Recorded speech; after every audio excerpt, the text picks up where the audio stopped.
Bă, Răzvan, te-aș lua, dar... E altă mașină. Unde este Răzvan? Eu între sunt fix în față la tuning, nu mă vezi întins pe jos? Dă câte iau eu. Ești. Gata, m-am luat ăsta. Dă-i! Gata. Cine te-a omorât, Răzvan? Oa, ce intrare! Deci, atent, este unul cu blugi albastri, îmbrăcat în albastru. Bă, frate, nu Și fur mașina, nu te rog eu frumos. Salut băieți, 1, 2, Uite, ăsta e codatul. Nu e ăla, nu. Bă, da, ăla e. Nu e ăla. Dar l-am omorât și l-am pe Pesaut.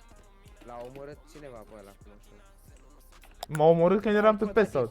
codat, ba da, s-a teleportat. Ăla e codatul. Ăla e S-a codatul. teleportat fix în fața. Pardon, scuze-mă. O Fiat Mino. Băi, codatul, mă, m-am pușcat seara pe filmare, cum m-am pușcat pe Pesaut. Pe-n pereți. Eu se du-mă la garaj. E unul cu o Toyota albă, face troll. Nu sunt eu. 500 de minute. M-a omorât unul. Ai 500 de minute pe bară, ca să știi după acum. De pe pasau. Mi-a dat 500 de minute, Jale. De la nimeni, frate.